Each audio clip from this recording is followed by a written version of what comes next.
Bom dia a todos.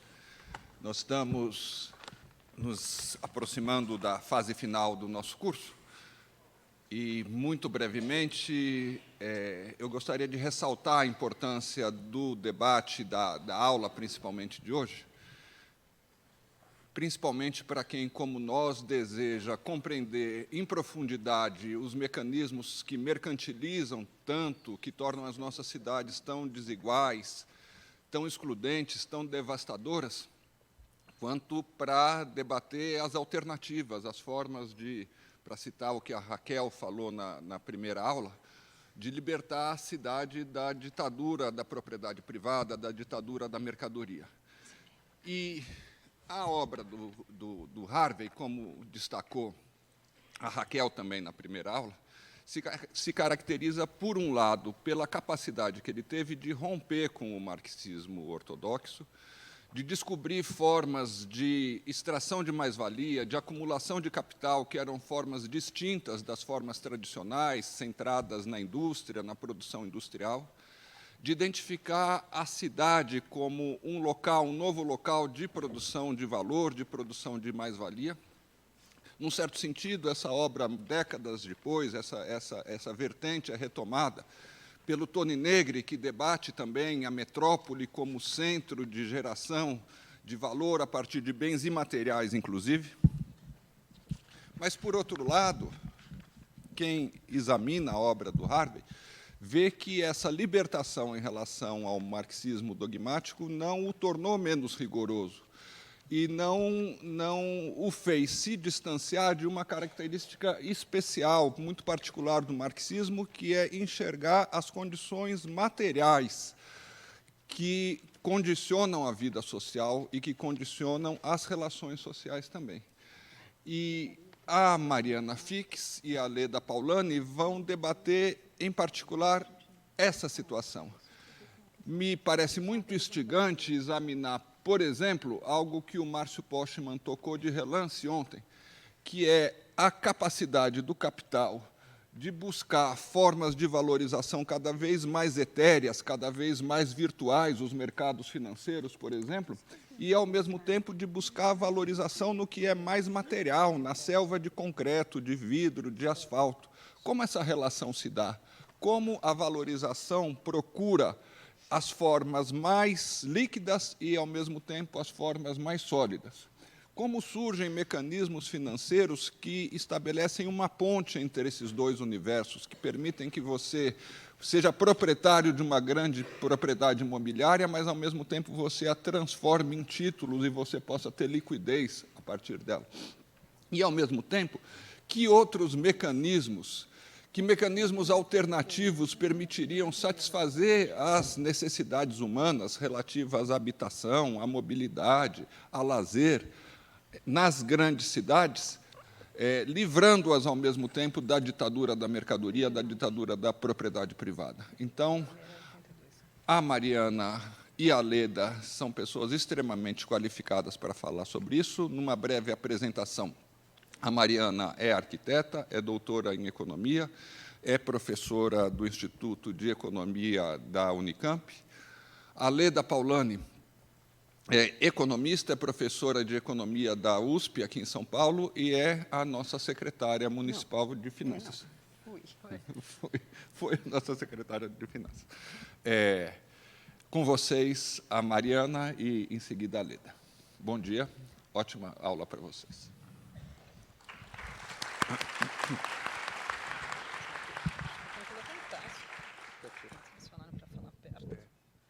Bom dia.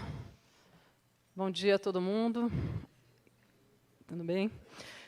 Bom, vocês vão ver que a gente preparou uma aula mesmo para um curso.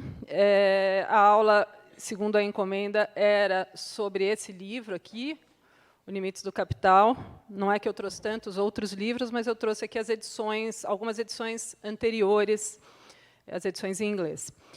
Então, o nosso objetivo hoje vai ser apresentar e discutir, na medida do que a gente conseguir fazer hoje, esse livro, Limites do Capital, como parte desse curso introdutório sobre a obra do David Harvey, portanto, sem determinados aprofundamentos que não vão caber aqui hoje. mas com algumas sugestões de desdobramentos das questões que ele coloca no livro. Também procuramos fazer essa discussão voltada, entendendo ela como parte de um seminário chamado Cidades Rebeldes, e, portanto, relacionar com o que o Harvey chama, aqui nesse outro livro, de Cidade Rebelde, a discussão que ele faz sobre direito à cidade. Bom, a primeira coisa que chama atenção em relação a esse livro é que a primeira edição tenha sido publicada já há bastante tempo, em 1982, né, Leda? 82, e ainda assim ele tenha sido lançado no Brasil em 2013. É um livro que já era utilizado nas universidades, em várias universidades, vários cursos, em inglês. É importante a gente ter ele em português, mas o que eu queria ressaltar aqui é que, em vez dele sair desatualizado, atrasado, como poderia parecer, quando ele é publicado, ele nos parece extremamente atual, né, até mais atual quando lido depois da virada neoliberal, da globalização da economia, e ainda mais depois da crise de 2008. Eu fiz isso de ler ele antes, eu tinha lido antes da crise de 2008, né, eu tinha algumas questões que eu estava trabalhando, que eu estava discutindo, em relação ao que ele coloca em alguns trabalhos do sistema de hipoteca dos Estados Unidos, portanto, tinha muito interesse em ler o livro, né, e o livro ajuda muito a entender a crise de 2008, na minha opinião. Portanto, ele é um livro bastante atual, presciente, é o termo que o próprio Harvey usa no prefácio da edição que ele publica em 2006, a edição da Verso. A Leda mesmo escreveu uma apresentação, uma introdução ao livro, na qual ela comenta como o Harvey tratou ali de temas que, uma década depois, migrariam para o centro do debate. Muito antes da palavra globalização, né, que hoje é tão comum, entrar para a discussão teórica sobre o futuro da economia mundial, o Harvey, como geógrafo, e talvez porque geógrafo, se preocupava com as transformações espaciais e territoriais. Uma das principais contribuições do livro é justamente procurar integrar os aspectos financeiros, portanto, temporais, e também os aspectos geográficos, globais e espaciais, com a acumulação dentro da estrutura geral do argumento do Marx. Nesse sentido, o Harvey compreende a produção de configurações espaciais como um momento ativo na dinâmica temporal de acumulação e de reprodução social.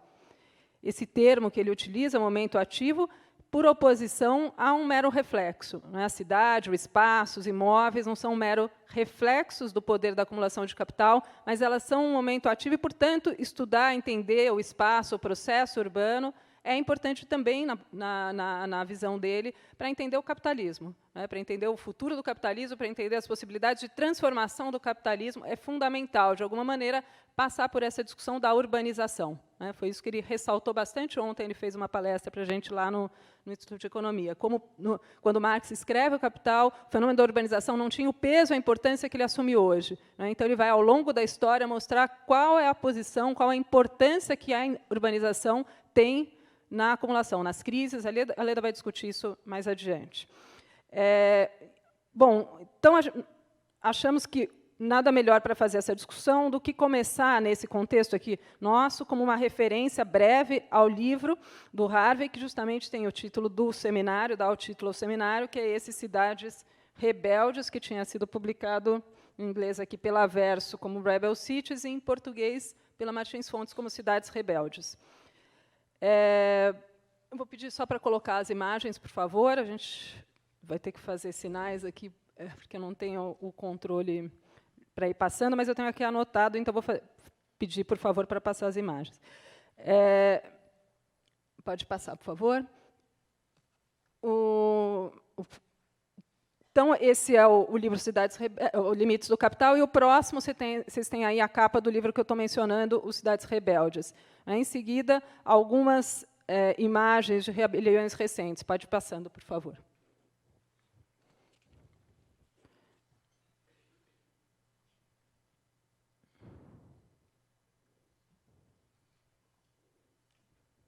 Pode parar nessa?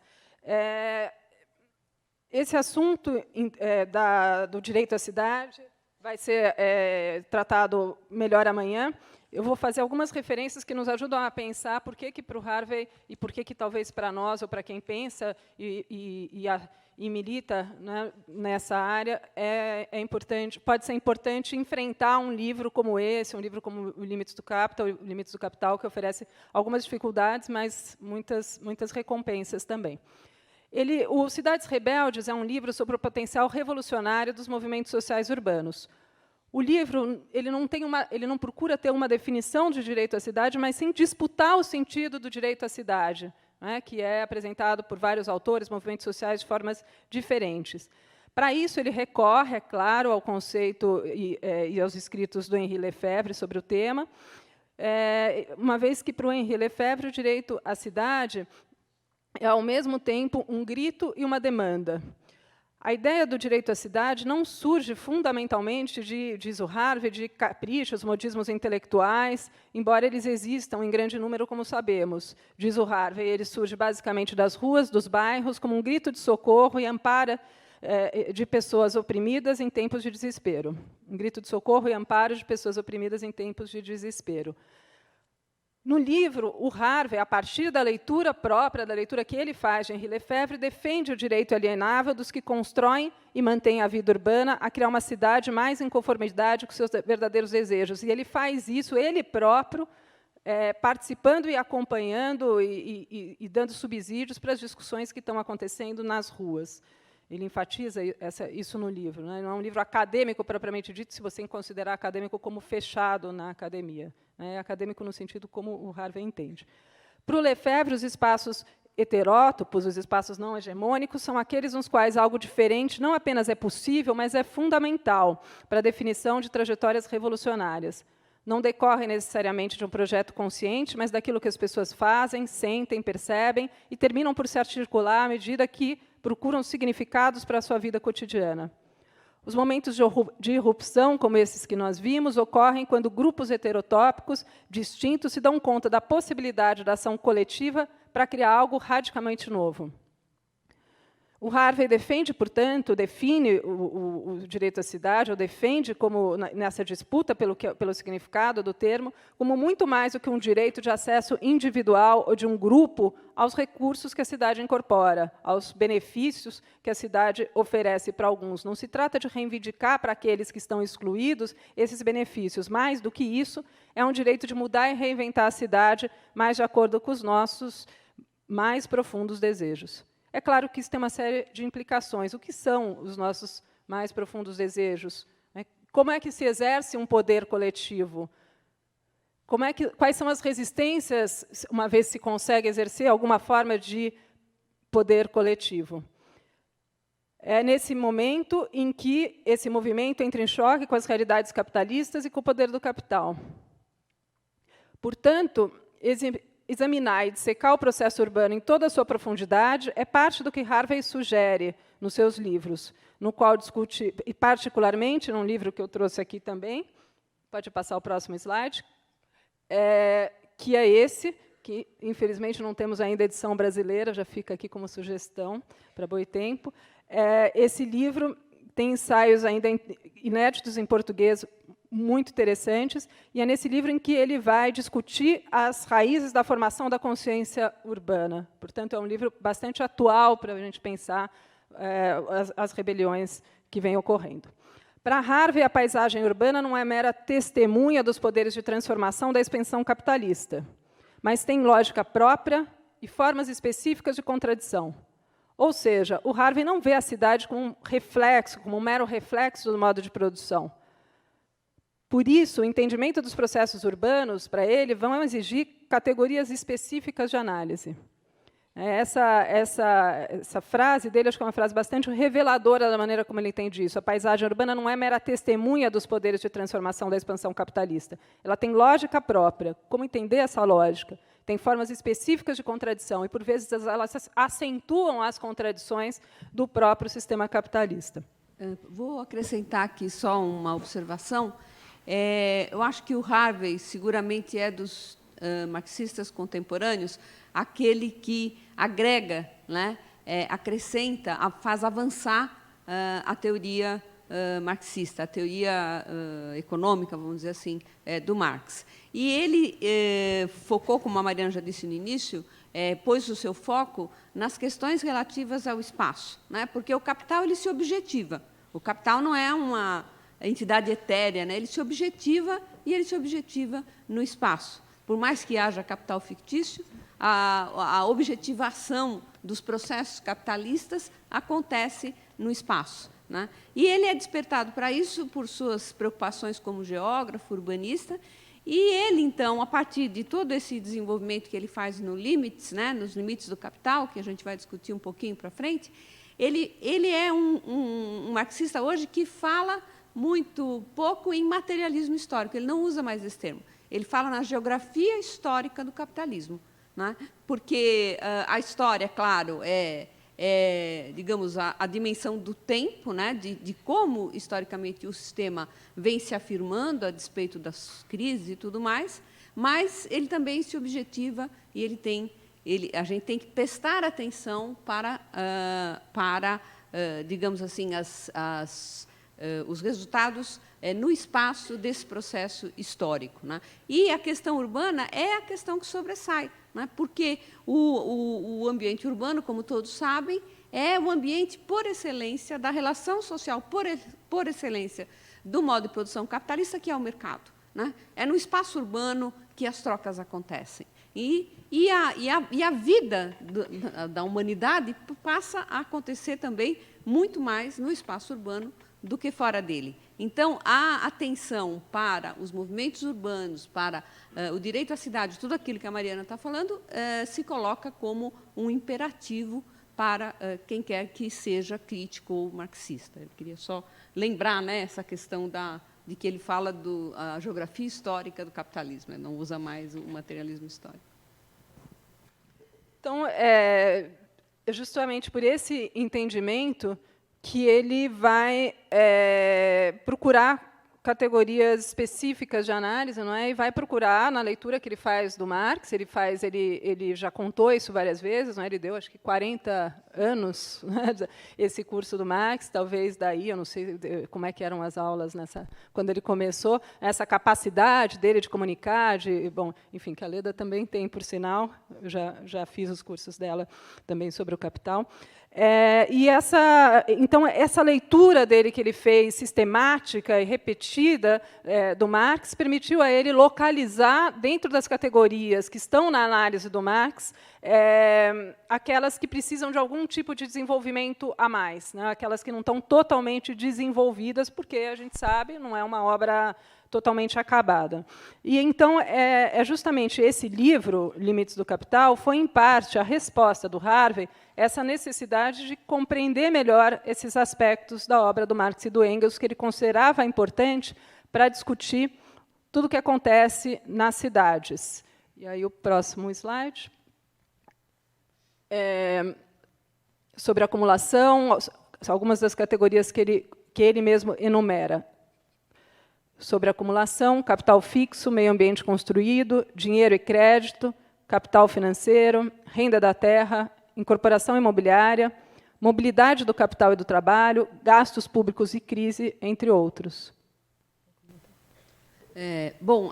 Mais adiante eu vou tentar falar disso tudo. Eu estava comentando agora no camarim que é meio uma insanidade a gente querer dar uma aula sobre esse pequeno livro, né? Porque são 600 e não sei quantas páginas, quase 600 páginas, de um livro que não se lê facilmente, né? É um livro que é teoria, discussão de teoria, página atrás de página, e muito denso, né?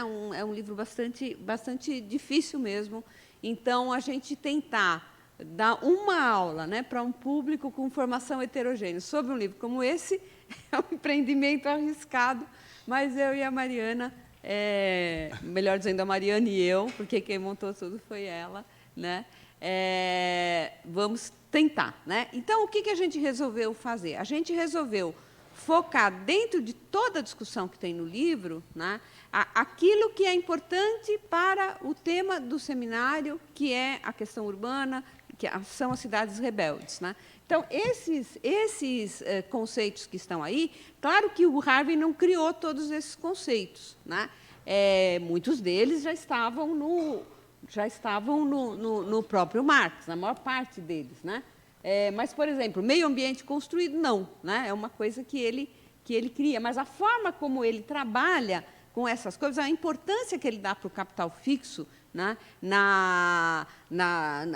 O seu papel nas crises, na própria configuração e na objetivação espacial do processo capitalista, o Marx não chegou nem próximo daquilo que o Harvey faz, né? Por isso que eu digo que o Harvey é muito importante, porque ele ajuda a avançar a teoria, né?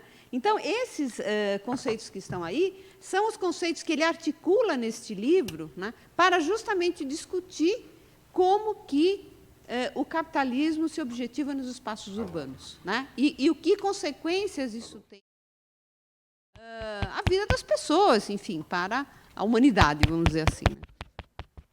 Então, como o livro é um livro eminentemente teórico, e a gente achou que não era o caso nessa aula da gente ficar exclusivamente na teoria para a gente poder aprofundar as discussões, fazer mais relações, vamos dizer, com as discussões do seminário, nós selecionamos 3 pequenas cenas urbanas, se quiser chamar assim, que eu vou pedir para projetar aí a primeira.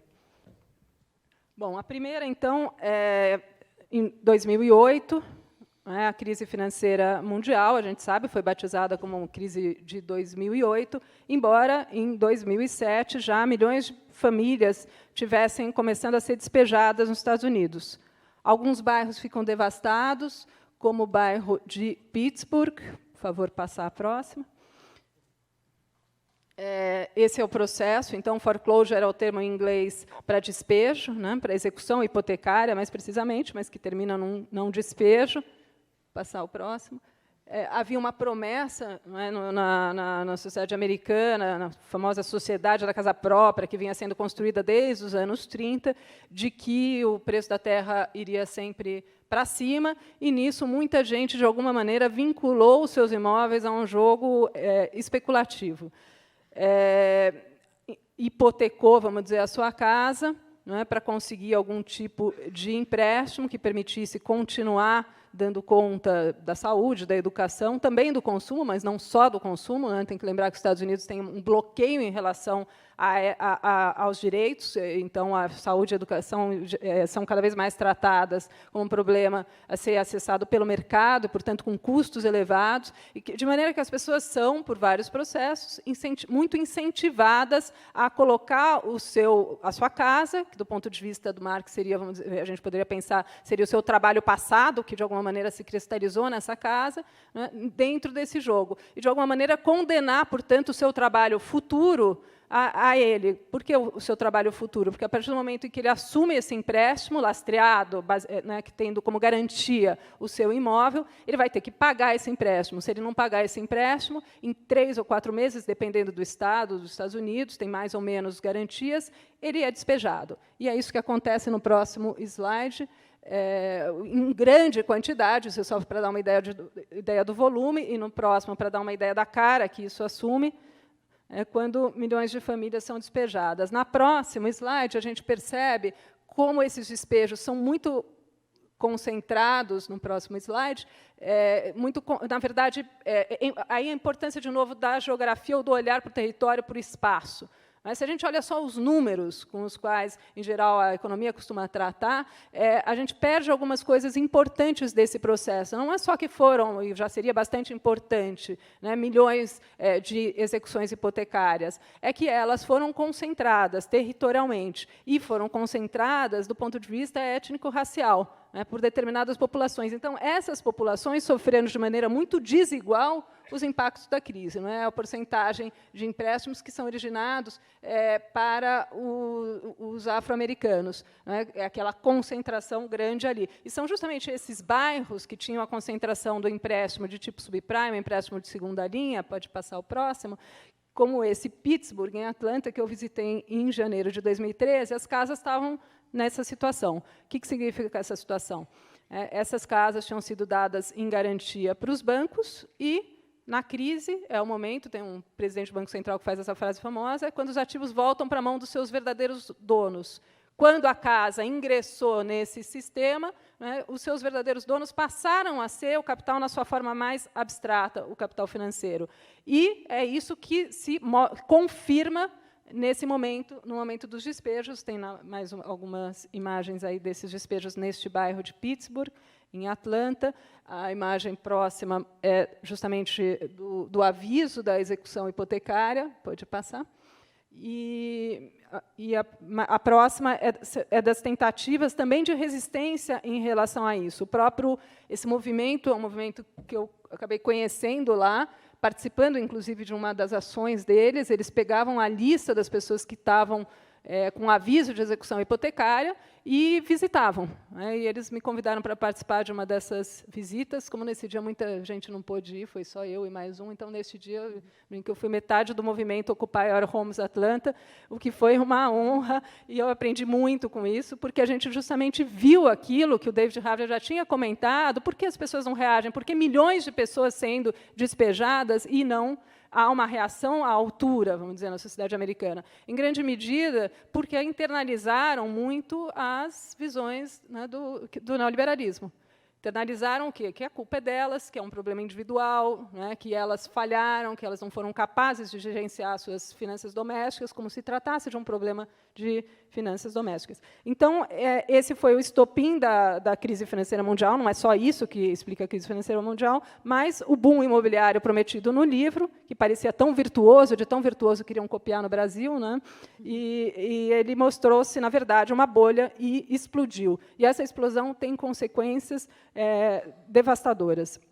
Algumas das reações estão na próxima imagem, do próprio movimento Occupy Our Homes. A ideia do Occupy Our Homes é interessante, porque, além não é uma ocupação da praça, como é aquele que a gente viu no começo, né, não é uma praça qualquer, Zuccotti Plaza, né, Zuccotti Plaza, a praça que foi ocupada naquele movimento do Occupy Wall Street, é muito interessante que a praça chamava Liberty Plaza, né? E a Praça da Liberdade foi modificada, há uns anos antes, por um nome de Zuccotti, que tem a ver com um empreendedor imobiliário. Então, é muito simbólico que ela tenha sido novamente ocupada como expressão de uma tentativa de libertação em relação a essas amarras, né, que são colocadas. E o Occupy Our Homes, diferentemente, ocupa as próprias casas, né? Our Homes chama de nossas aquelas casas que foram devolvidas àqueles que são considerados no capitalismo seus verdadeiros donos. Pode ir passando, e a gente vai para a segunda cena. A segunda cena é em 2009, uma matéria de jornal publicada com uma reclamação de investidores europeus, de verdade são espanhóis, referentes ao programa habitacional brasileiro Minha Casa Minha Vida. Me chamou muita atenção essa matéria, né, porque investidores estrangeiros reclamam da nossa política habitacional, uma política social, uma política... Né? Então, quais são as conexões que estão aí? Né? A gente tem vários pesquisadores que estão tratando de tentar identificar essas conexões, eu faço parte deles, então é claro que isso me chamou muita atenção. Pode passar a próxima, que mostra justamente a matéria. Mas o que é interessante da matéria, primeiro o título é precioso, né? Minha Casa Minha Vida vira um pesadelo para investidores europeus, porque antes era um sonho. Então, eu pergunto, sonho para quem? Pesadelo para quem? Se a gente for olhar o que está sendo produzido nas cidades brasileiras, vamos dizer que acho que o pesadelo é principalmente, né, da população que precisa morar nesse tipo de espaços que estão sendo produzidos para caber na parâmetros de rentabilidade e de liquidez de investidores. Não só estrangeiros, já adianto aqui se eu esqueci de dizer, não se trata de dizer que o capital estrangeiro, o financeiro, entrou e tomou conta das cidades brasileiras. Ele está extremamente articulado e vinculado às antigas empresas de propriedade familiar. Mas a próxima frase, eu acho que é também bastante reveladora. Qual é a reclamação? Eles dizem o seguinte: é um banho de água fria muito grande. Os investidores estrangeiros têm um nível de sofisticação incrível, cálculos bem precisos, que não comporta esse tipo de situação. Esse tipo de situação é o Brasil, né, na verdade. Claro, estão falando, é a burocracia da Caixa, mas a Caixa Econômica Federal pelo menos nesse aspecto, diga-se de passagem, fez todo um trabalho com as grandes empresas, enfim, não importa muito entrar nos detalhes disso, né? O que importa é ver o que eles estão, afinal, reclamando. Então, sofisticação incrível, cálculos bem precisos, me chamou muita atenção, porque eu acabava de vir de uma exposição e vi essas imagens que vão aparecer ali sobre o que aconteceu na Espanha. E o fotógrafo, eram tantas coisas paradas, as obras, por conta da crise, né, que tinham sido obra desses investimentos extremamente especulativos, que ele chamou isso de a cidade que nunca foi. Bom, onde é que está, então, a precisão que errou nessa medida? Vamos para a próxima. E mais duas. E aí tem a frase... A segunda frase reveladora da matéria, com a qual a gente vai terminar essa cena, que diz o seguinte: no auge do entusiasmo com Minha Casa Minha Vida, no ano passado, a companhia chegou a publicar anúncios, a companhia é a insatisfeita, chegou a publicar anúncios em jornais de grande circulação na Espanha para atrair outros investidores espanhóis para o Brasil, com rentabilidade mínima de 30%. Então, é esse vínculo entre os padrões de rentabilidade, quaisquer que sejam, não é, de um investidor de tipo financeiro e a sua necessidade de liquidez, que, de alguma maneira, vai se conectando, se imbrincando nessa produção do ambiente construído. Você quer comentar? Eu comento no próximo aqui. A terceira cena é a seguinte. No estúdio da Bloomberg se passa a cena, ainda que vamos elevando, de alguma maneira, aqui no hall de abstração. Aí a próxima imagem, a próxima slide, eu vou pedir para passar só o de número 2. Vocês vão me desculpar, eu não consegui colocar legendas, então vamos fazer um pequeno exercício de inglês, com algumas pausas, que eu vou comentar as frases mais importantes. Ele é bem curtinho o vídeo. Antes de dar o play, só dizer que esse entrevistado é um dos principais investidores, né, no mercado imobiliário brasileiro. Ele se chama Gary Garaban, ele foi sócio do Sanzel, eles que fizeram um fundo de private equity que investiu na Gafisa, preparou a abertura de capital na Bolsa e depois se retira nesse movimento típico do capital financeiro. Então, alguns comentários sobre eles. A entrevistadora é muito perspicaz, percebe algumas coisas, vejam aí como é que ela vai se colocando. In just a few moments, you're going to hear from the man who partnered with Zell to enter Brazilian real estate when they both formed Equity International back in 1999. He's Gary Garabrand. Now, the world, according to these two gentlemen, goes like this. China and Brazil are the core of their outlook for housing growth. Both have an enormous rising middle class and a developing mortgage market. But what's got Gary traveling around the world these days is exploring the frontier markets, places like Colombia, Vietnam, India, Russia. They formed the tip of their next big investments. And Gary, of course, is with me right now. He is the CEO of Equity International. And Gary... Então, esse é o sinal que eu combinei com eles. Esse é o sinal que eu combinei com eles, eu esqueci o microfone. Então, esse daí é a apresentação, o que é o mundo dele, não é? O que é o mundo desse investidor brasileiro, financeiro, como é que ele vai. Então, vamos ver um pouquinho quais são os critérios dele para a definição de para onde vai nessa análise ali, alguma coisa, não vou me arriscar. Próxima. Are you getting any sleep these days or what? Very little. Do you know where you are? Shows. Exactly. Thank you. You just recently stepped down as the chairman of Gafisa, right? Yes. Which is, I think, is the third largest Brazilian home builder. Yes, and the only New York Stock Exchange listed. Okay. Why did you step down? Well, in our pattern, we build companies. We invested in Gafisa as a private company. Built the company into the first national Brazilian home builder. Mm-hmm. Took the company public locally, Bovespa, a year later, New York Stock Exchange. Right. Built a terrific management team, strong governance, independent board, okay. et And that's your pattern with these companies? That's our pattern, okay. yeah. And so it was time. And you've done the same with Chinese companies as well, right? We have, and okay. maybe before that even.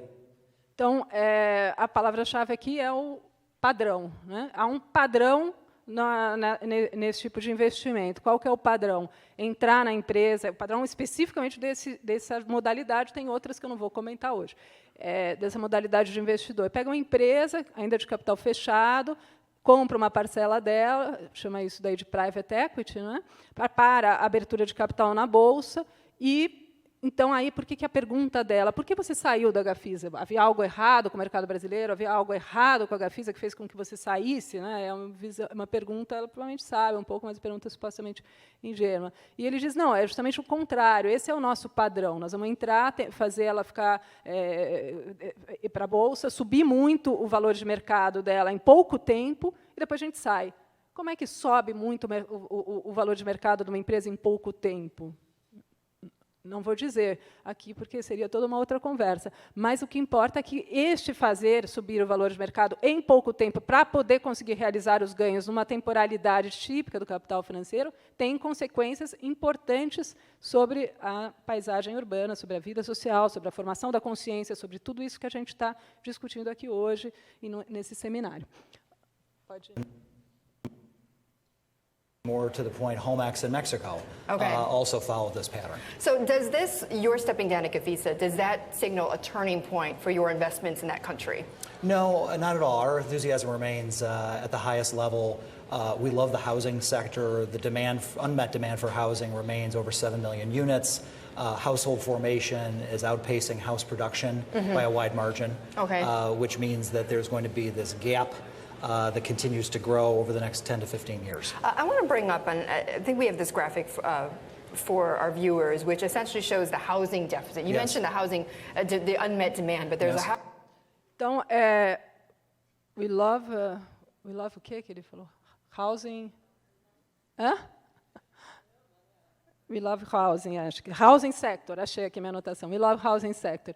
Então, isso é interessante, não é? Porque o investidor financeiro, característico do tempo, vamos dizer, que eu estudei, que eu escrevi o livro sobre a cidade global paulistana, era um investidor interessado nos edifícios duplo A, triplo A, torres de escritório, Berrini, Faria Lima, né, nessa história toda.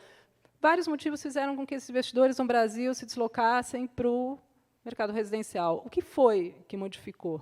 O que se transformou para que eles conseguissem entrar no Brasil? Por que eles não conseguiam entrar antes ou não queriam? Né? Essa é uma série de questões que mostram desdobramentos específicos de um processo que o Harvard está discutindo do ponto de vista teórico, de forma mais ampla. Né? Por isso que ler o Harvard, de alguma maneira, nos ajuda a entender esse processo aparentemente todo desconectado, diferente em cada lugar, etc. O que tem de incomum nisso tudo? Então, por que eles vão passar a ter essa relação, então, de amor com o setor da habitação? Ele vai colocar um pouquinho mais, por favor. Housing deficit statistics that you guys have provided us, which show that Brazil, if we have it up at 17.9 million in Brazil, you have Vietnam 20 million housing deficit, and then you go on with Peru 2 million there. So when you look at that, though, does that tell you that with Vietnam with 20 million, does that mean that that's your biggest market? No, that's a little misleading. I think statistically that it may be true. However, other factors come into play. Affordability. Access to mortgage capital.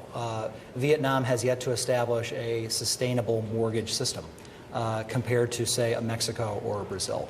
We see Colombia actually as probably next to create to create such a system.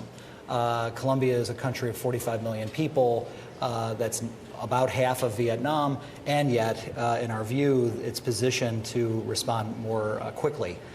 In a housing context. Do you ever get any resistance from governments to developing a mortgage market at all? To the contrary, this is... Esse vai ser, depois desse daí vai ser o último. Vou comentar esse que ele acabou de falar, que acho que é bem interessante. Né? Tem um mapa ali, não sei se todos acompanharam no inglês, mas o mapa mostra, eu estou basicamente dizendo as coisas que estão lá no inglês, então quem não estiver acompanhando por lá, estou repetindo. Né? O housing, ele mostra o déficit habitacional. Déficit habitacional em vários países. E aí a entrevistadora olha e chama logo atenção para ela. Vocês viram lá onde é que é o país que tem maior déficit habitacional ali da lista?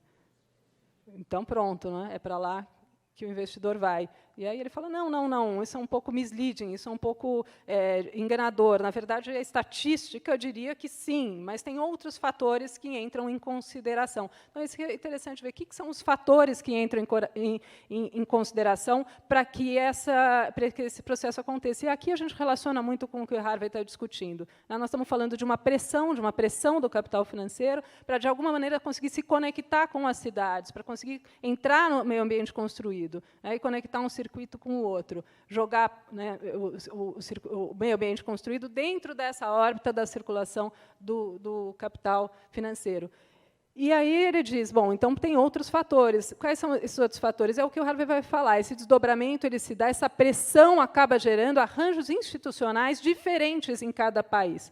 Então, às vezes, quando a gente começa a fazer a pesquisa e olhar os arranjos institucionais, cada lugar tem um arranjo institucional um pouquinho diferente, parece que são coisas completamente diferentes. Mas se a gente perceber que a pressão tem algo em comum nela, né, a gente olha para esse processo de uma maneira diferente. Então, ele fala da formação de um mercado de hipotecas, que não, por acaso, é um ingrediente importante do receituário que o Banco Mundial vem tentando difundir na Ásia e na América Latina. Né. Ele fala do acesso ao mercado de capitais.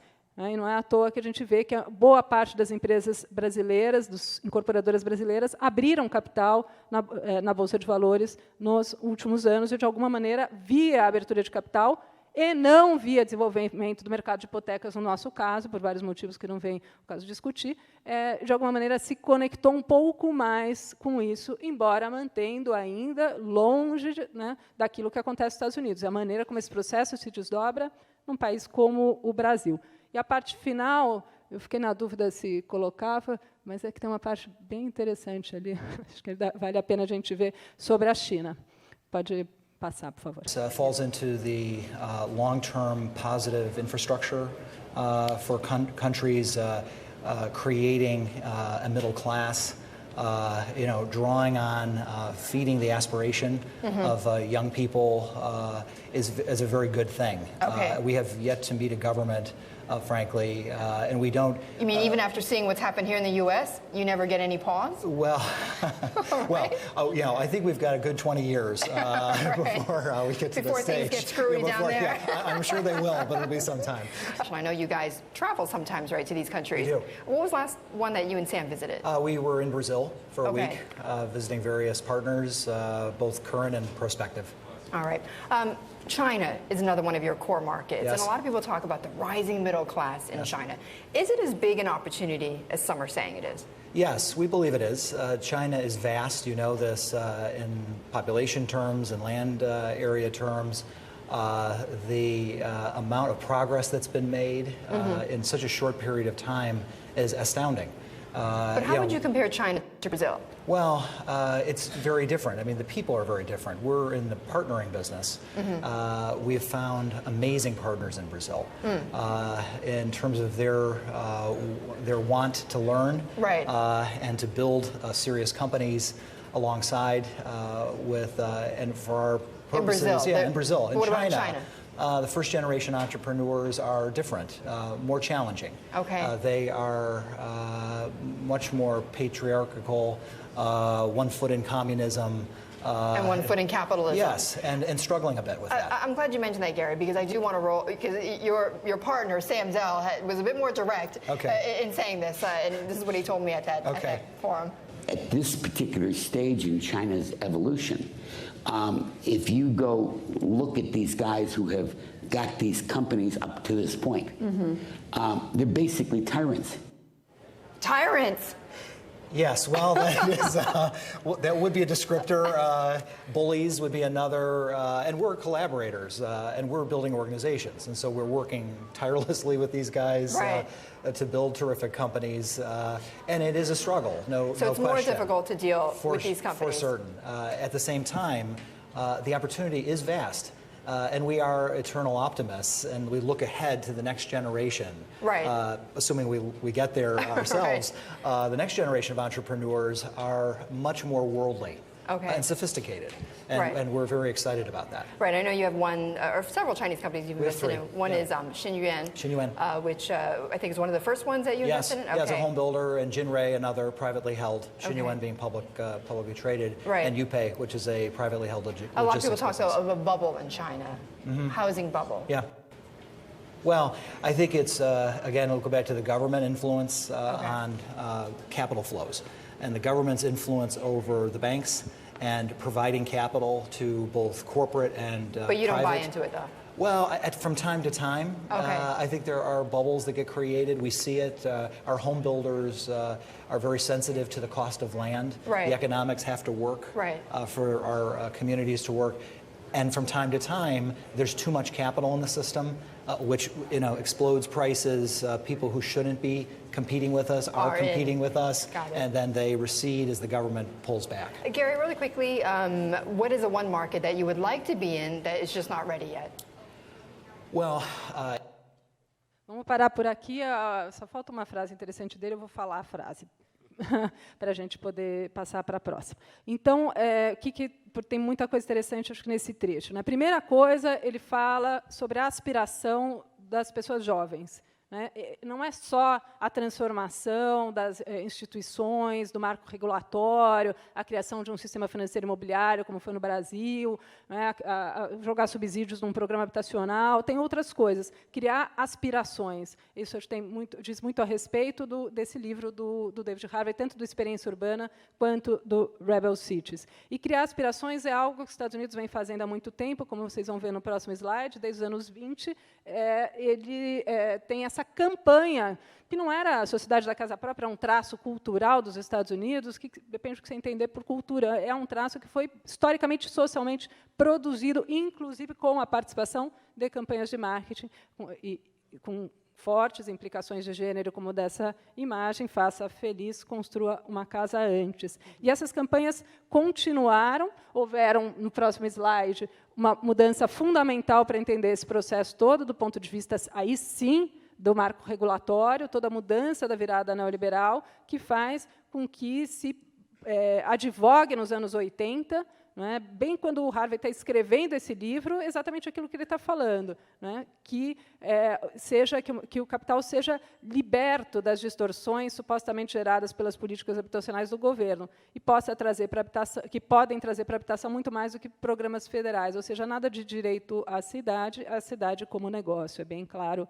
o que se diz aí. E no próximo slide, de novo, uma campanha. Aí vocês veem até como, graficamente, é uma campanha de uma outra era, não é aquele desenho da mulher dos anos 20, mas é mais abstrata, mais própria do capital financeiro aí e do capital bancário, uma campanha chamada Living Richly, que seria Viva Ricamente, não sei se dá para falar isso, com riqueza, para a venda do crédito na modalidade home equity, que é essa, sem entrar nos detalhes técnicos, que não vem ao caso hoje, libertar a riqueza imobiliária na casa, contraindo empréstimo hipotecário, justamente para circular, de alguma forma, como se fosse um capital, como faz o capital portador de juros e o capital fictício. Então, esse processo de criar aspirações é um processo importante. O segundo ponto importante do que o Gary fala é em relação à China. Por que eu deixei a China? E porque o Harvey tem discutido aqui no seminário, discutiu muito ontem, lá em Campinas, a importância que a urbanização tem na China. A urbanização em larga escala na China na interpretação dele, importante para entender as tentativas do capitalismo de não superar suas crises, mas deslocá-las. A Leda vai aprofundar isso logo mais, mas deixo aqui essa questão, de como é que você entenderia essa visão do Harvey sobre a urbanização da China. Vocês veem que ele diz, são vastas oportunidades, de alguma maneira ele parece concordar, que é por aí que o capital vai. Um outro ponto importantíssimo da fala dele é a diferença entre China e o Brasil. Ele começa a descrever duas elites que funcionam diferente. Então, entender como é que é a elite de cada país, como é que ela exerce a dominação do ponto de vista interno, é fundamental, porque a dominação não é apenas entre o capital estrangeiro, o capital internacional e o país. A dominação se exerce internamente. E quem exerce internamente, em grande medida, são as elites locais. E são elas que sabem o endereço ali da prefeitura, o lugar, como é que faz a Câmara Municipal para mudar o zoneamento, o telefone de quem precisa, porque não vai lá falar em público. Então, isso tem muito a ver. E também o conhecimento do mercado, a localização das melhores terras, uma série de coisas são conhecimentos locais que fazem com que o mercado imobiliário não se internacionalize do mesmo jeito que outros setores da economia. Dão especificidades ao imobiliário, que a gente precisa investigar, e que o Harvey nos contribui muito com alguns conceitos, que logo mais eu vou mencionar diretamente do livro, e daí passar para a Leda aprofundar alguns desses aspectos. E o último aspecto importante que ele menciona é a questão da bolha, né? Ele fica titubeando ali, não pode dizer, né? Se ele diz que tem bolha, aí a coisa se complica para ele como investidor. E um que ele não fala ali, que é o seguinte: a entrevistadora pergunta, mas você, nessas suas viagens, não enfrenta resistência em alguns lugares, quando você vende esse modelo, não é, da securitização, das hipotecas, etc.? Não, ele diz, não, muito pelo contrário, nós somos muito bem recebidos. E aí, quando ele vai falando isso, ela interrompe, mas nem mesmo depois do que aconteceu aqui nos Estados Unidos em 2008? E aí ele ri, não tem o que responder, né? Então, é impressionante como, embora derrotado do ponto de vista, não é, de se perceber as consequências desse processo, a lógica desse processo, o neoliberalismo continua vivo, né? Como diz uma frase conhecida de um discípulo, de um orientando do David Harvey, o Neil Smith, que também é um geógrafo, que escreve uma obra muito interessante sobre alguns dos mesmos temas. Então, esses são os aspectos que eu gostaria de explorar nessa entrevista. Por que a gente, então, optou por escolher essas cenas? Porque esses processos, embora esses processos sejam pouco referidos no livro, porque o Harvey opta, nesse livro, pela teoria abstratamente formulada, sem referência à história, concretamente registrada, o livro ajuda muito a entender por que, por exemplo, o capitalismo se engaja em ostentações periódicas de insana especulação com a terra e com os imóveis, com as moradias e com escritórios, como essa que aconteceu, que precedeu o estouro da bolha imobiliária nos Estados Unidos e que despejou mais de 4,5 milhões de famílias. O certificado da propriedade da terra é potencialmente uma forma de capital fictício, um título jurídico que dá direito ao seu detentor de se apropriar de uma parte da riqueza social. A renda da terra, portanto, na maneira como o Harvey faz a leitura a partir do Marx e desenvolve o conceito, condiciona as cidades a uma lógica especulativa e constitui a base para formas de controle sobre a organização social e o desenvolvimento espacial do capitalismo, que se modificam ao longo da história. Vai dizer o Harvey, e me parece que, à luz dessas cenas, ficará mais claro, há pressões permanentes para libertar a terra para a circulação do capital portador de juros e ampliar os vínculos com outros circuitos de acumulação, que permitam a livre movimentação do capital em países como os Estados Unidos, e não tão livre, não sei se nós teremos tempo para isso, mas não tão livre no Brasil. Essas pressões se manifestam de modos diferentes no tempo e em formações sociais diferentes. Nos Estados Unidos, foi fundamental a formação do mercado de hipotecas, que se seguiu à crise de 29, né, que deu a base para esse processo, nos anos 80, com aquela mudança, né, no governo Reagan, de criar o chamado mercado secundário de hipotecas, ou o sistema dividido entre prime e subprime. Esse sistema do mercado secundário cresceu de tal modo nos Estados Unidos que, nos anos 80, vendia-se a maior parte dos empréstimos no mercado secundário logo depois de serem originados. Então, é um processo no qual muda a estrutura, inclusive, da luta social no urbano, né, na luta do meio ambiente construído, no sentido de que aquele conflito entre o antigo proprietário, o landlord, e o morador é substituído por uma sequência de personagens desse jogo, né, de transformar a casa em ativo financeiro, no qual, em última medida, o morador se confronta com o capital nas suas formas mais abstratas, o que dá uma série de mudanças, acredito eu, do ponto de vista da luta social no urbano.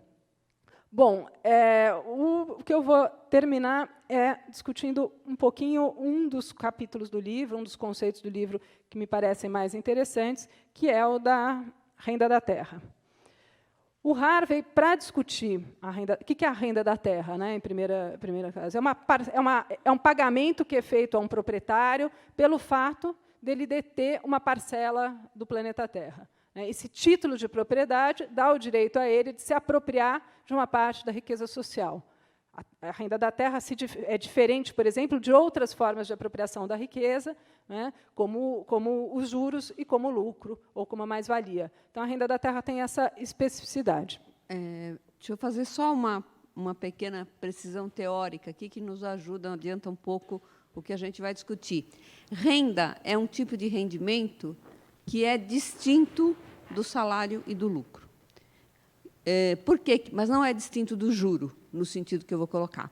Porque tanto o salário quanto o lucro são tipos de rendimento que são associados ao processo de produção, ao fluxo de produção de valor, né? Você só tem pagamento de salário se você tem a produção de alguma coisa, de serviço, de mercadoria, de bens, de capital, enfim, de qualquer coisa que seja que vá ser vendida no mercado, de qualquer tipo de mercadoria. Da mesma maneira, o lucro, categorialmente entendido, só existe como um resultado de um processo produtivo. Renda é um tipo de rendimento diferente, ele tem outra natureza. A renda, ela dá ao seu detentor, né, digamos assim, a razão pela qual alguém recebe uma renda é simplesmente porque ele é proprietário. Se ele é proprietário de terra, ele vai ter uma renda da terra, um aluguel, né? Ele não tem nenhuma parte, pode não ter nenhuma participação no processo de produção agrícola que ocorre naquela terra, por exemplo. Mas ele vai ter um pagamento que é feito a ele. Ele é externo, é completamente exterior ao processo, ele não tem nenhuma participação ativa no processo. Por que ele recebe essa renda? Porque ele é proprietário. O juro é o rendimento de quem tem a propriedade do capital monetário, né? O dividendo é o rendimento, a renda é a renda de quem tem propriedade de ação, que é um tipo de capital fictício, né? Hoje nós temos uma discussão muito grande em cima do que se chama de renda do conhecimento, né? São mercadorias que são feitas puramente de conhecimento, não tem trabalho, mas elas têm preço. Esse preço, apesar de aparecer como lucro, não é lucro, ele é renda. Ele é renda de quem detém a propriedade, né, intelectual daquele software, enfim, ou daquela mercadoria conhecimento. E assim por diante. Então, só para fazer essa precisão, né? Tudo é rendimento, são divisões, parcelas do valor produzido, né? Mas elas têm natureza diferente. Então, hoje, por exemplo, é uma tese que eu venho defendendo, não vai dar para aprofundar aqui, mas é de que o capitalismo ele vem se tornando, por conta da financiarização também, mas não só por isso, também por conta desses processos que a gente está discutindo aqui, ele vem se tornando cada vez mais rentista. E o que só faz aprofundar a sua contradição, porque a renda, ela, por definição, não produz valor, ela só suga valor, só capta valor, captura valor. Esse texto que a Leda mencionou, se não me engano, é o que está na nossa bibliografia da aula hoje. Está na bibliografia. Então, eu sugiro, eu recomendo fortemente, quem quiser aprofundar isso, essa leitura.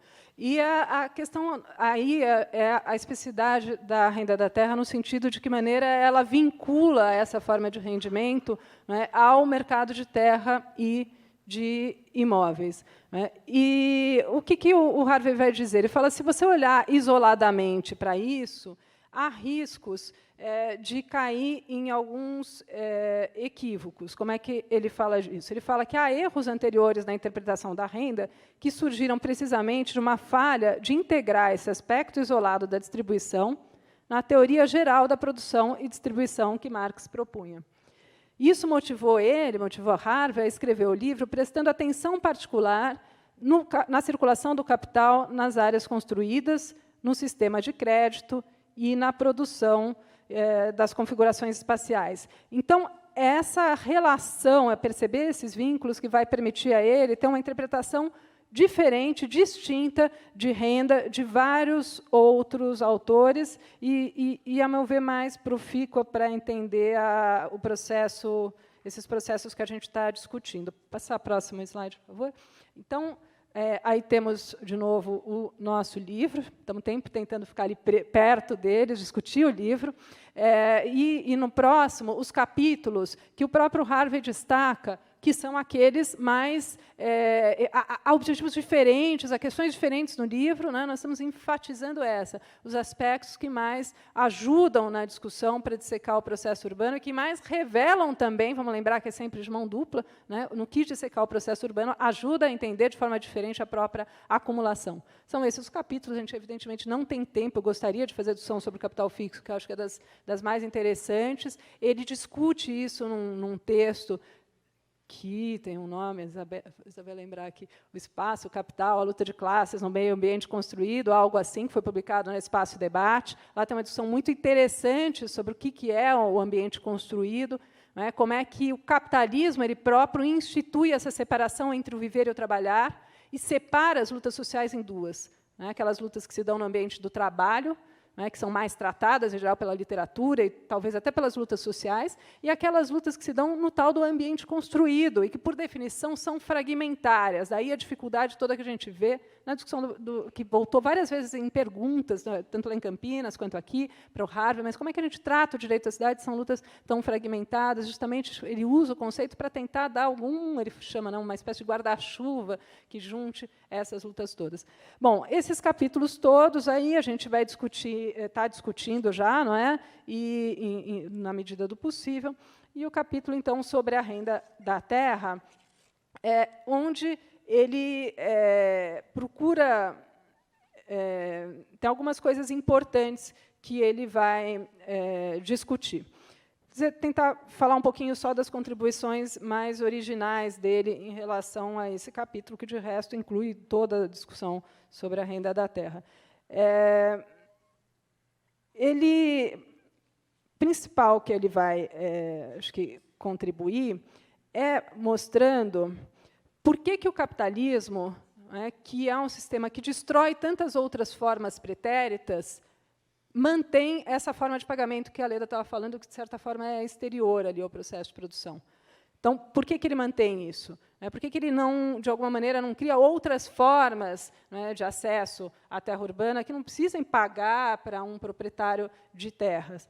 E aí ele vai apresentar 3 papéis que a renda da terra cumpre no capitalismo. E acho que, diferentemente de outros autores, ficam muito presos à discussão, mas a renda da terra é uma categoria herdada do feudalismo. Não, o Harvey não vai ver feudalismo aí, ele vai ver capitalismo, porque ele vai ver a forma específica que a propriedade da terra assume no capitalismo, né, e que é um aspecto central para pensar a questão urbana.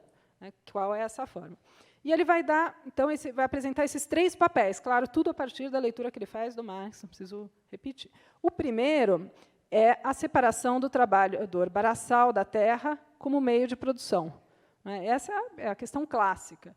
Como é que você liberta, vamos dizer, os trabalhadores das amarras com a terra e, ao mesmo tempo, os joga, né, nessa situação na qual eles não têm nada mais a vender, além do que sua própria força de trabalho. A interpretação clássica do Marx, que está lá no texto da acumulação primitiva. Então, o mercado de terra está, de alguma forma, vinculado à criação de um mercado de trabalho. Uma coisa interessante que ele vai falar nesse trecho é que, quando o capitalismo não encontra a propriedade da terra instituída, porque ela é uma forma jurídica, portanto, ela precisa ser instituída, ele a cria.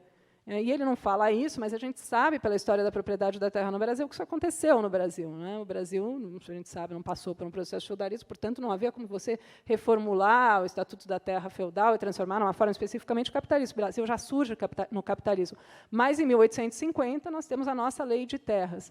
Em 1842, a gente tem o Estatuto da Terra, que diz exatamente disso. A partir de agora, toda a terra terá que ser comprada e vendida, sem exceção. O preço será autossuficiente para fazer com que o imigrante tenha que vender sua força de trabalho por um determinado tempo antes de se fazer proprietário.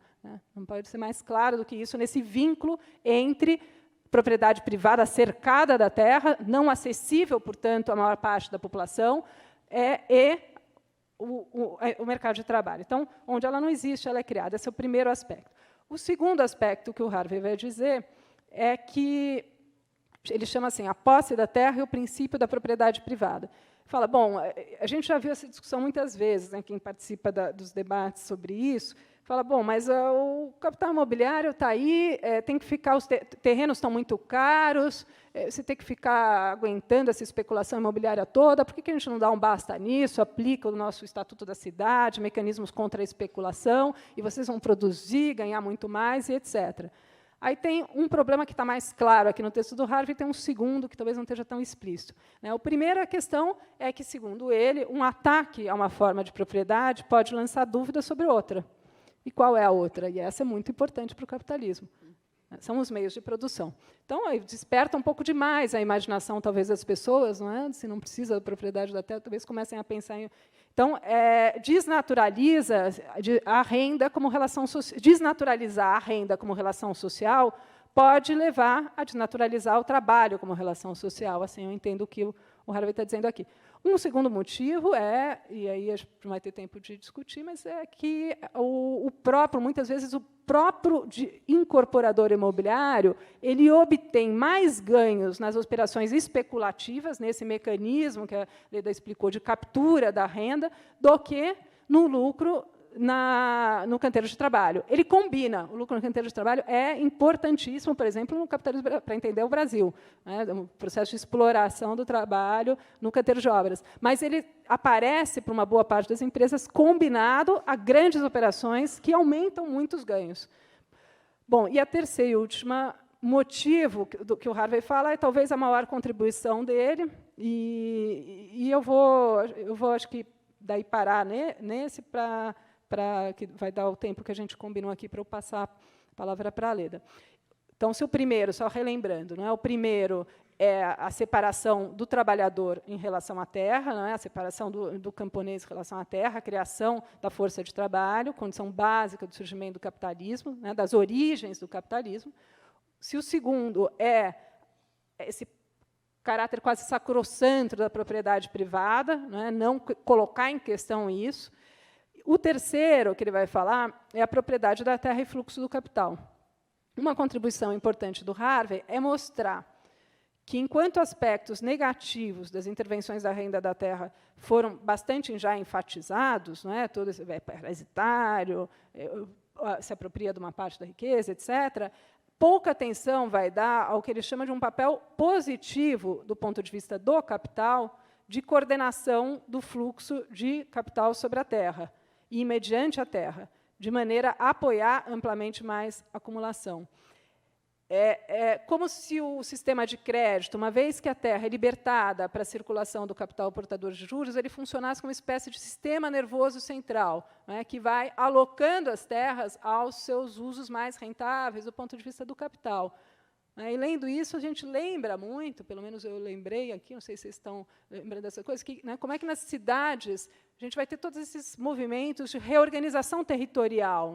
Vamos lá fazer aqueles edifícios no cais da Estelita, reordenar toda aquela região, colocar ela dentro do mercado de terras novamente, ela que estava ali meio abandonada, meio esquecida, meio degradada, deteriorada, são esses termos que aparecem muito ideológicos, no discurso. Na verdade, ela estava fora ali do circuito de acumulação do capital, ou estava no processo de desinvestimento, então, trazê-la de volta e, a partir disso, fazer aquilo que o Neil Smith, o aluno do Harvard, falou, gerar um processo de rent gap, de diferencial de renda, de apropriação e captura da renda.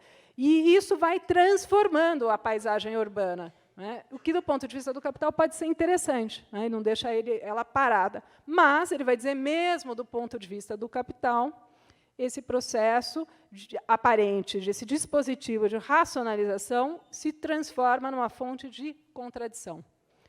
A existência da renda da terra não só vincula o uso da terra à competição e a todas as contradições que daí faz parte, mas também introduz um tipo de dificuldade nova. Quando a terra é tratada como um simples bem financeiro, temos uma situação na qual o poder social do dinheiro domina o poder social da terra. E, para isso, então, que é muito importante, o próximo slide, que é o primeiro, também é o slide qual a Leda vai fazer, a exposição mais alongada dela, a gente tinha combinado esses comentários e depois uma exposição, é esse aqui, que, evidentemente, não dá para discutir ele inteiro, porque ele procura conectar tudo. Está no livrinho aqui do seminário, na aula da Raquel, então vocês conseguem olhar depois, examinar e tudo. Mas estou colocando aqui um pouco, porque a Leda vai discutir, e outro também para mostrar como esse processo, como é que o Harvey tenta buscar justamente as conexões, os vínculos entre esses vários processos. Bom, na nossa estrutura da aula, a Leda vai utilizar esse slide e um próximo para fazer a discussão. Eu deixei preparada uma cena urbana que seria para a nossa aterrissagem na cidade global paulistana, já que estava no título da aula, mas ela fica bem ali de, se der tempo, nenhuma necessidade. Acho que o que mais importante, né, que eu queria fazer de discussão do limites do capital está aqui feito.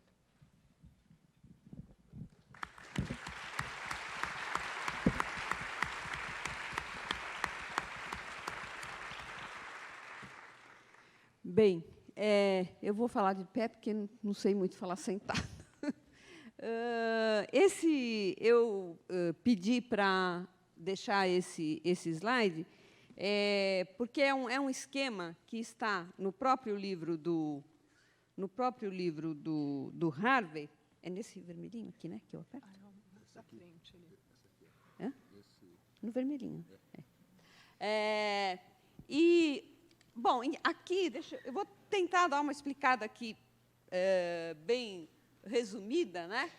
Isso aqui, na realidade, é uma espécie de leitura marxista que o Harvey fez, e dentro da visão que ele tem, né, do capital, com todo esse olhar geográfico dele e tal, de esquemas que estão em livros, textos de economia usuais, né? Que sempre coloca o quê?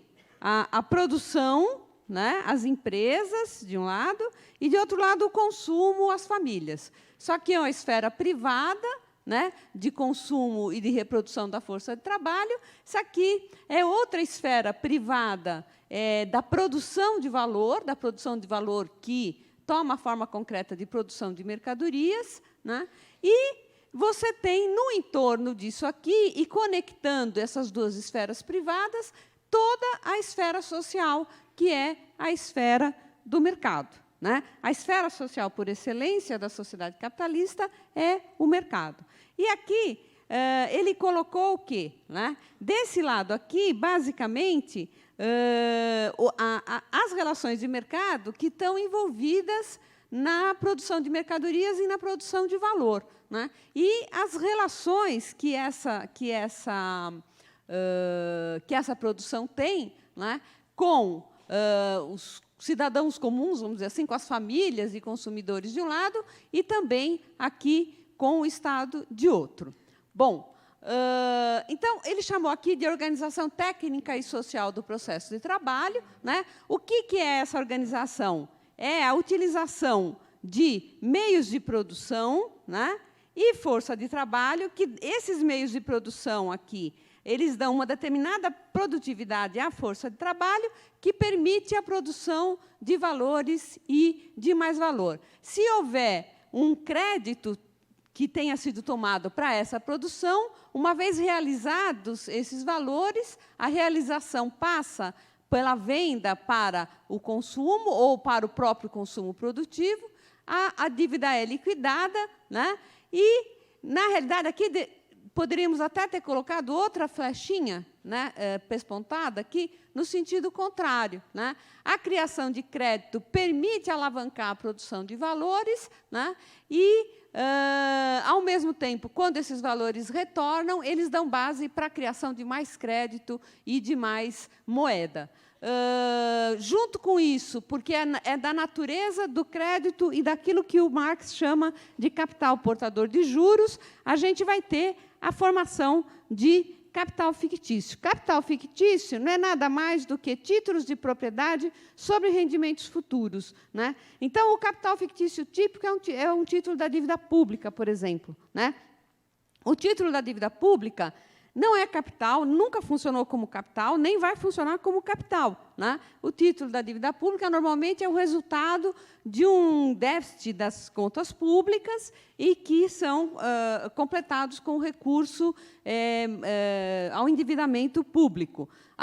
O detentor daquele papel, né, ele tem direito ao quê? A uma parcela da capacidade monopólica de tributação que o Estado tem. Uma parcela da tributação futura que o Estado fará irá para remunerar essa propriedade. Então, um capital fictício. Tem outros exemplos de capital fictício, ação é capital fictício, enfim. Capital fictício é uma discussão difícil, precisa ler direitinho lá o que está no Marx, é muito mal compreendida, se confunde muito capital fictício com valorização fictícia, né? Então, aqui, para nossos restritos objetivos, a gente pode ficar com essa definição, né?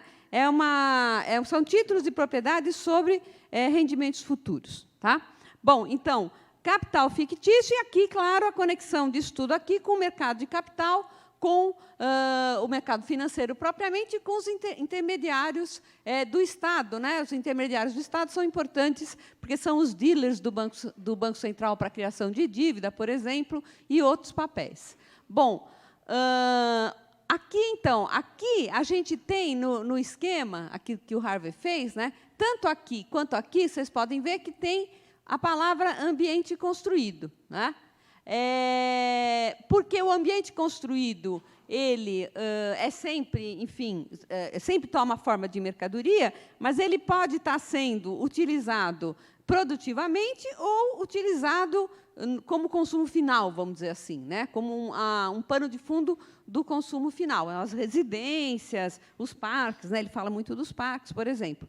E aqui a gente tem, enfim, toda a infraestrutura, tanto particular das empresas, de cada empresa, infraestrutura física, as máquinas, etc.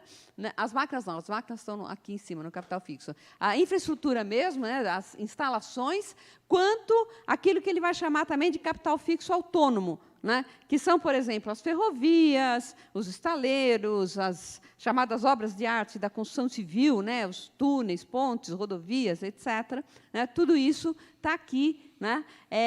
A construção, uma coisa que ele enfatiza muito, a construção de canais, a construção de meios de transporte e de comunicação, né? Que elas aliviam, né, ou minoram as barreiras que o capital enfrenta na sua circulação. Bom, aqui embaixo a gente tem o processo de inovação, que passa pelo Estado, né? E, bom, acho que é isso aqui, está aqui. Né? Então, essa esfera privada da produção de valores, né, ela está dentro desse entorno que é o mercado, né, que tem esses ganchos todos para o outro lado aqui, e que se conecta com a produção de capital fixo e de espaço e com o mercado financeiro. Aqui do lado de cá, a gente tem o fundo de consumo, nada mais é do que, digamos, os bens de consumo duráveis e residências que não fazem parte do consumo produtivo, que são de propriedade das famílias. Então, são as residências, os próprios automóveis das famílias, os computadores das famílias, os eletrodomésticos, etc. Né? Tem então, o fundo de consumo, tem os duráveis do consumidor, e o próprio ambiente construído aí, que envolve não só as residências, como as chamadas facilities, enfim, os outros enfim, equipamentos que prestam serviços. Né? Aqui, ele colocou aqui quantidades e capacidades da força de trabalho. Esse ambiente construído influi, né, na capacidade da força de trabalho. E aqui os gastos sociais e de administração, aqui educação, saúde, etc., também. Né? Então, enfim, essas transferências que ele coloca aqui é por quê? Porque o Marx define o capital fixo não pela sua natureza enquanto bem, mas pelo seu uso. Né?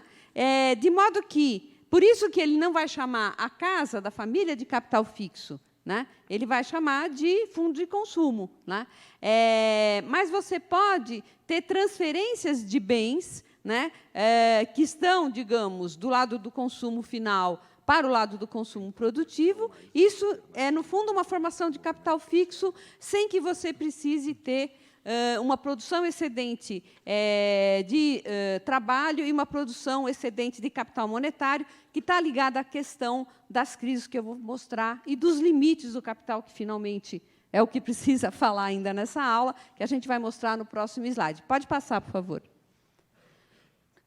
Bom, então, o que são esses limites do capital, né? No fundo, então, a preocupação do Harvey ao escrever esse livro, acho que a Mariana já explorou bem, já ficou claro, né, o que ele tentou fazer. Quer dizer, ele tinha uma série de perguntas sem respostas, foi ler o Capital para ver se encontrava as respostas na economia política, começou a encontrar, mas viu que havia uma série de coisas que o Marx deixou apenas assinalado, muitas coisas ele não explorou, né? Por exemplo, ele diz claramente que, quando o Marx vai se referir à renda da terra, né, ele fala muito, até porque estava em discussão com os economistas clássicos ingleses, com Ricardo, por exemplo, da renda diferencial da terra, e depois ele fala da renda absoluta da terra, né? Mas ele fala que essas diferenças não se devem apenas a fertilidades diferentes da terra, mas também à localização da terra, né? Só que, segundo Harvey, ele não explora esse segundo tema, né? Ele deixa ali assinalado, mas ele não explora. E é uma coisa que o Harvey justamente vai explorar, né?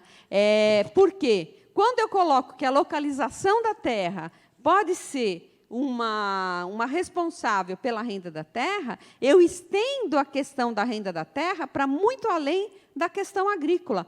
Ela passa a atingir todo o universo da produção capitalista, porque toda a produção capitalista é localizada em algum lugar, né? Em algum lugar lá tem, por mais que ela seja agora em muitos setores uma produção intangível, né? Mas ela em algum lugar está sediada, ela tem sempre alguma necessidade de comunicação e de transporte, né? Então, mostro que o potencial que a teoria da renda da terra tem para explicar esse capitalismo contemporâneo e o espaço construído dentro desse capitalismo contemporâneo é muito maior do que simplesmente relacionar a renda da terra com a questão agrícola, né? Que era um pouco o mundo em que o Marx vivia. Quer dizer, ele não deu muita atenção para a questão da localização por contingências históricas. Naquele momento, ainda era, na metade do século XIX, uma grande questão, a questão da renda da terra e dos privilégios dos landlords, e etc.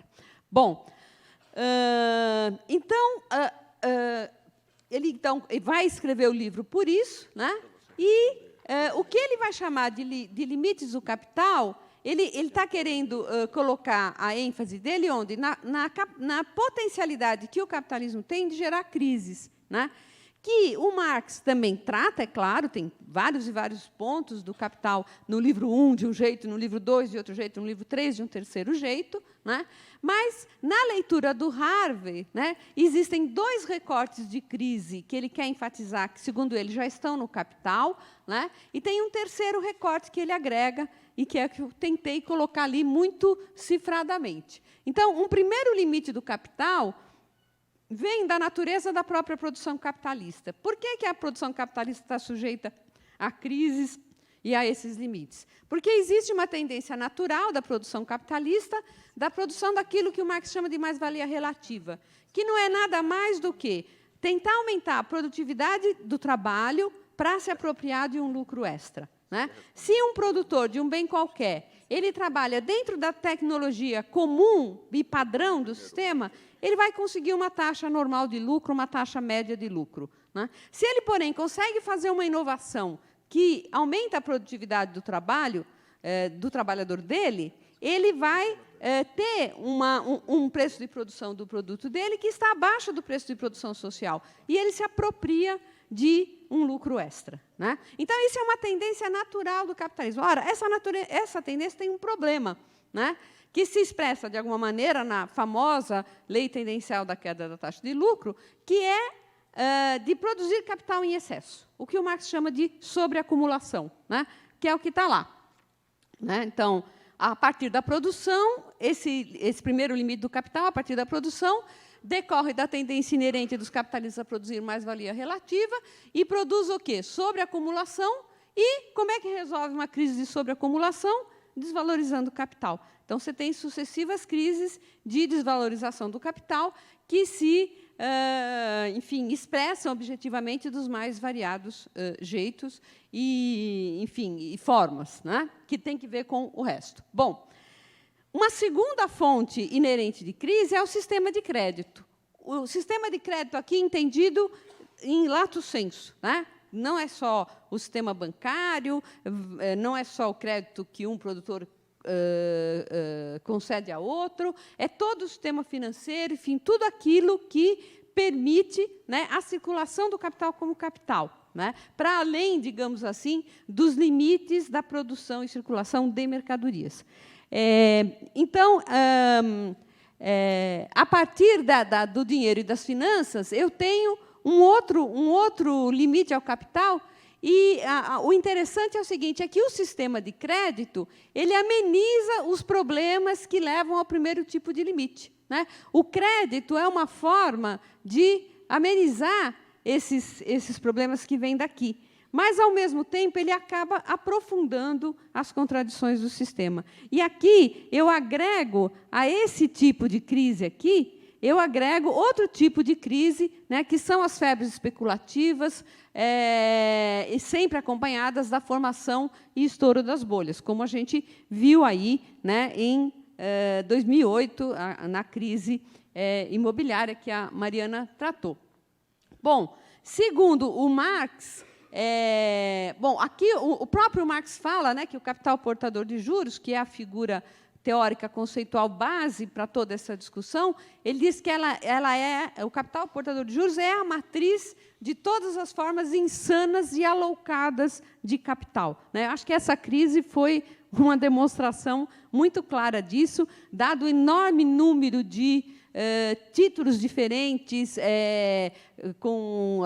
enfim, aqueles com colaterais e uma série de títulos, né, que acabaram circulando nesse mercado de forma completamente irracional, se considerada a base, né, a partir da qual eles foram emitidos. Bom, esses dois tipos de limites, de alguma maneira, estão no que o Marx colocou.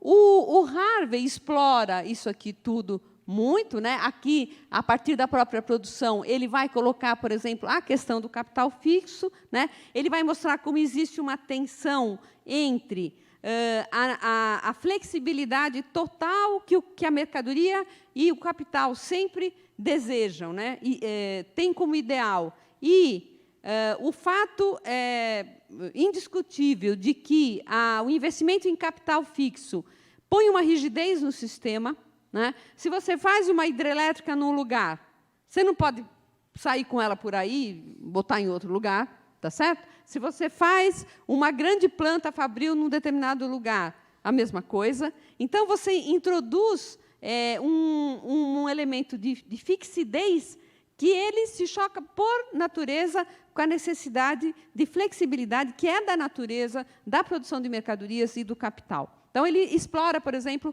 essa questão muito do capital fixo, se a gente ficar só no âmbito da produção. Aí, agregando as finanças, a coisa fica mais complexa. E aí, finalmente, ele agrega aqui, ele fala que é preciso fazer, né, uma geografia das crises, e aí é essa contribuição que ele espera dar para a discussão das crises. E aí, o que ele vai dizer? Ele diz, olha, os ajustes espaciais podem resolver as crises, assim como a formação do capital fixo, né? Da mesma maneira que o crédito resolve um tipo de problema aqui, mas aprofunda a situação de crise, aqui é a mesma coisa. Os ajustes espaciais, por exemplo, alargamento de fronteiras, abertura de mercados, né? Você consegue deslocar espacialmente a crise, né? Então, você resolve no curto prazo, mas, no médio e no longo prazo, você pode estar criando uma situação ainda mais complicada. Por exemplo, quando você abre mercados, você, por exemplo, traz mais demanda para o seu mercado, mas você fica também, um país inteiro pode ficar sob os ditames e os imperativos, né, do mercado internacional e da conexão de todos os mercados, hoje muito clara, né, no mercado global.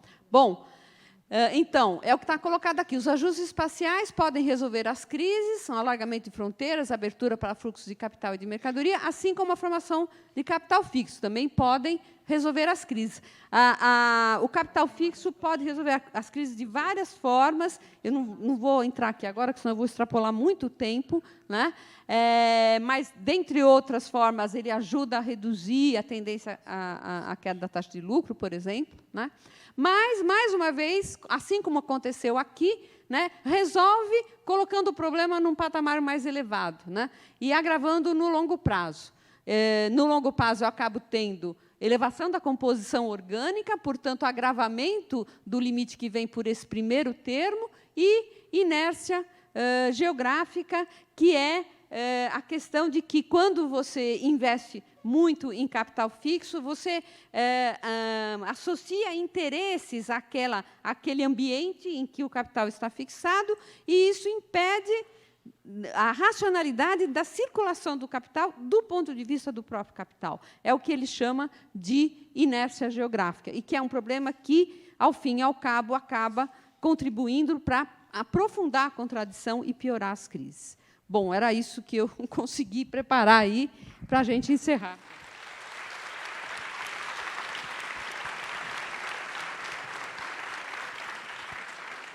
Muito obrigado, Leda. Eu tenho a impressão que essa 1h30 demonstrou a justeza da afirmação inicial da Mariana. Era impossível desenvolver essa aula em tão pouco tempo. E eu espero que sirva, que os conceitos e as explicações da Leda e da Mariana sirvam muito mais para que a gente continue estudando aprofundadamente a obra do Harvey, e, em especial, essa vinculação entre o imobiliário e a produção. Mas nós temos mais 15 minutos, e vamos fazer, talvez, 2 blocos rápidos de perguntas. Tem dezenas de perguntas aqui. As perguntas mostram que houve muito interesse pelo que elas falaram. Apesar da complexidade, elas foram muito instigantes.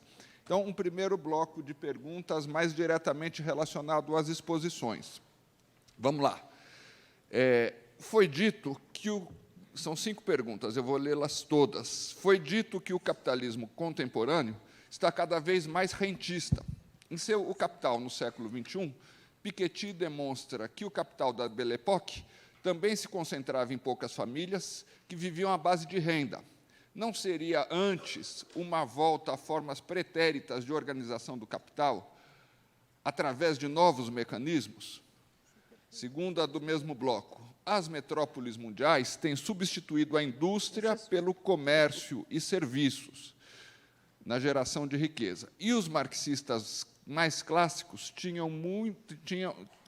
tratam muito da mais-valia no sentido das fábricas ainda. Como se dá essa mudança? Ou a produção fabril ainda é fundamental nesse sistema? Na aula de ontem, vimos que os capitalistas preferem investimentos de alta liquidez. Que tipo de mecanismos são criados para garantir liquidez? Eu não entendi. Investimentos o quê? De alta liquidez. De alta liquidez, tá. Que tipo de mecanismos são criados para garantir liquidez em um investimento fixo como o imobiliário? Como vocês veem a questão, essa mais ampla, né, da renda da terra no Brasil atual? E, apesar de termos a atuação de agentes multiescalares no mercado imobiliário, podemos considerar certa homogeneidade no ambiente construtivo, visto que a atuação de capitais internacionais, regionais ou locais se dá em diversas localidades e segue lógicas semelhantes, como, por exemplo, o programa Minha Casa Minha Vida. Vocês.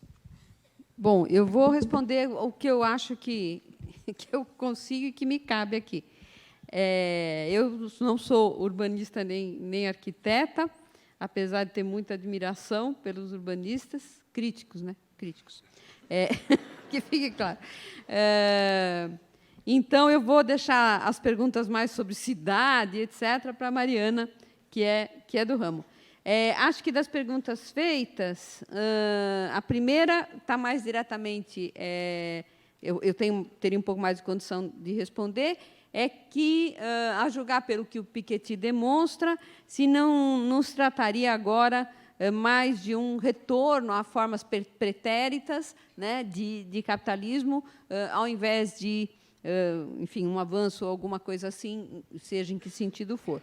Olha, Eu acho que eu sempre parto daquela máxima de que a história a roda da história não gira para trás, né?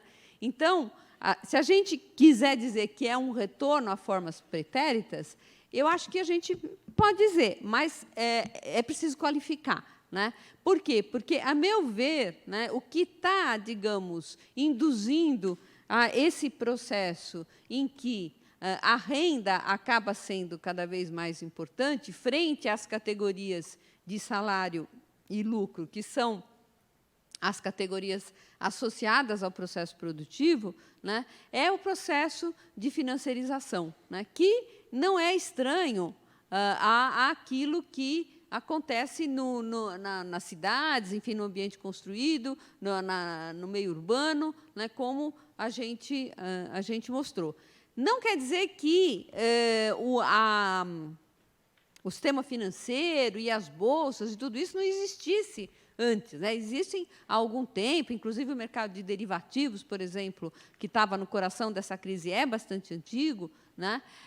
Mas hoje ele tem, acho que, duas diferenças em relação àquele momento e que fazem com que a gente tenha que olhar de uma maneira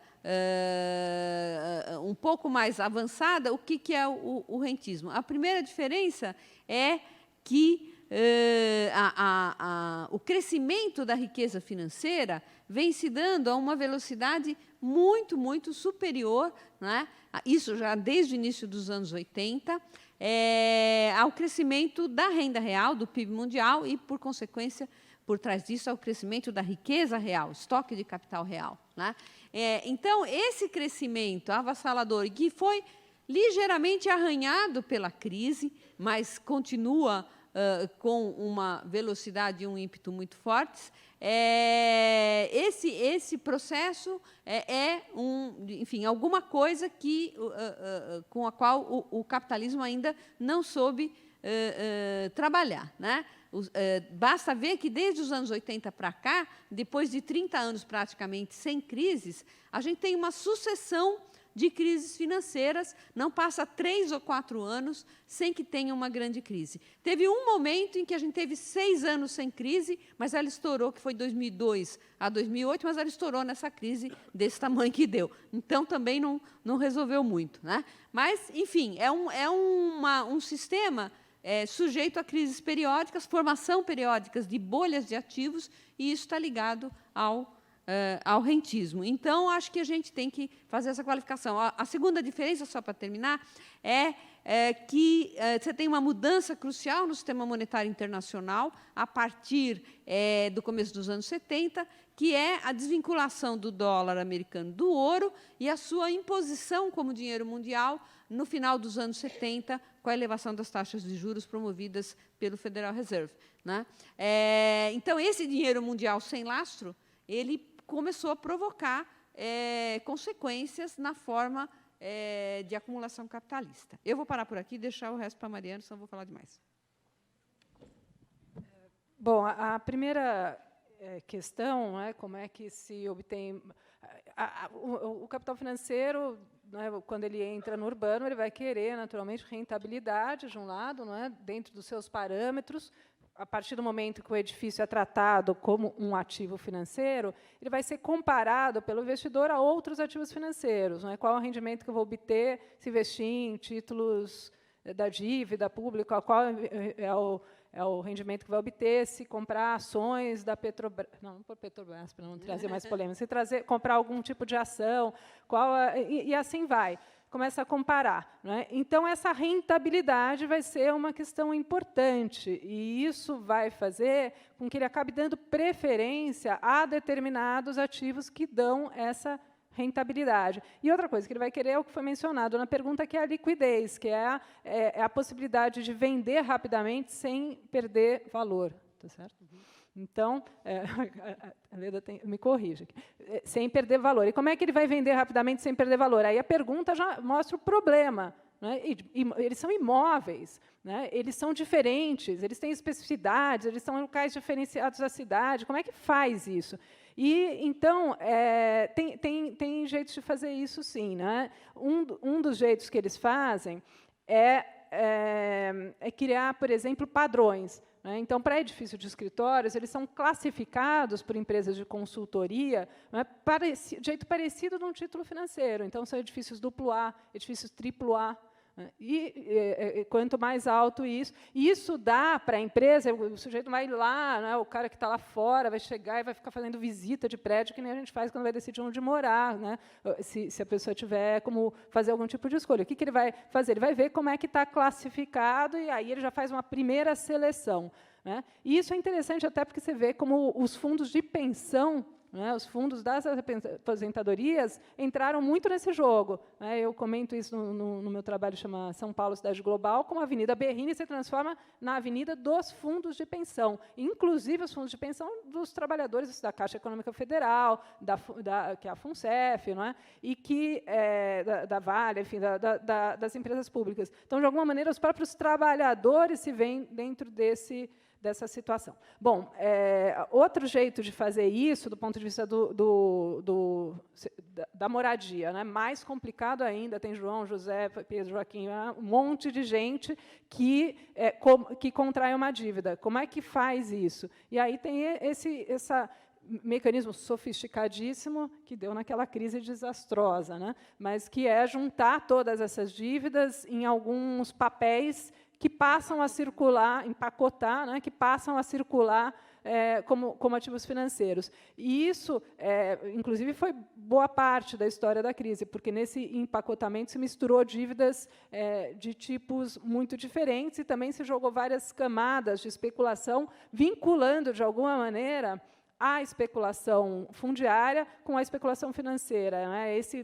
Parece que vai resolver o problema, aumenta o crédito, etc., e, de repente, cria ali eleva o patamar das contradições, e, quando estoura, as consequências são ainda mais fortes. Então, esses são dois, só para dar exemplos, e o próprio processo, eu diria também muito importante, de divisão do trabalho, especialização no mercado imobiliário que vai se configurando. Quando o mercado imobiliário se configura como um circuito, com regras próprias, com as suas formas próprias de contradição, ele se divide em várias atividades. Então, cria-se a possibilidade do investidor sair desse processo e jogar as consequências para outros, em geral, para a população. Então, não dá mais tempo que isso. A segunda questão, eu vou responder bem rápido, eu vou recorrer aqui ao nosso autor e ao nosso livro.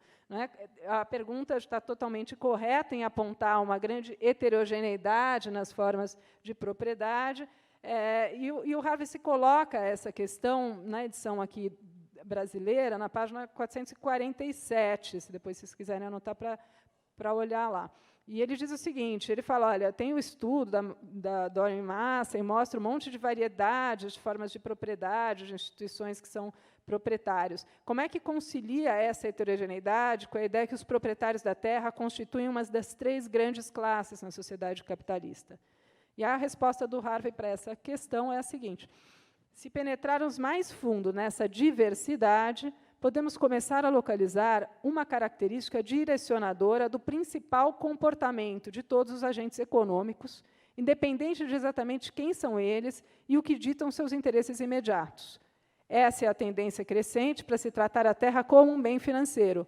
Aqui está a chave para a forma e a mecânica da transição da forma puramente capitalista para a forma puramente capitalista da propriedade privada da terra.